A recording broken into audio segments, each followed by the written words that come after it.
Dirt bikes are now a billion-dollar industry. However, the history of dirt bikes can be researched and found as far back as a century ago. Thanks to the transportation improvements over the years, we now have these awesome and amazing machines to enjoy. The fact that riding these machines is my favorite hobby makes it very enjoyable to talk about this subject.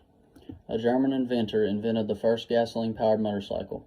He designed a single-cylinder engine to go with the size and weight. His first motorbike was basically made of wood with metal wheels. It wasn't until the 1950s and 1960s that motorcycles took on their own designs. Suzuki, Yamaha, Honda, and Kawasaki all began producing their two-stroke motorbikes that could be driven on trails, paving the way for the motocross market as we know it today. Talking more about the two-stroke engine, it is used mostly in motocross and is known for its speed. My favorite is the Yamaha brand. I personally own a Yamaha 250 two-stroke and it will run fast. The engine has 48 horsepower at 8,800 RPM and 30.6 pounds of torque at 7,500 RPM with a 9,000 RPM redline. The Yamaha YZ250 is a big bore race bike, but it is also versatile, surprisingly.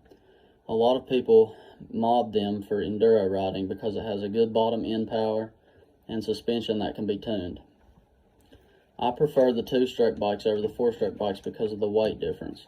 The two-strokes are lighter because it doesn't have the extra engine mass and it is not as top-heavy. The 250 two-stroke is faster and has more peak horsepower. This is why I prefer the YZ250 two-stroke by Yamaha. I would never own anything different.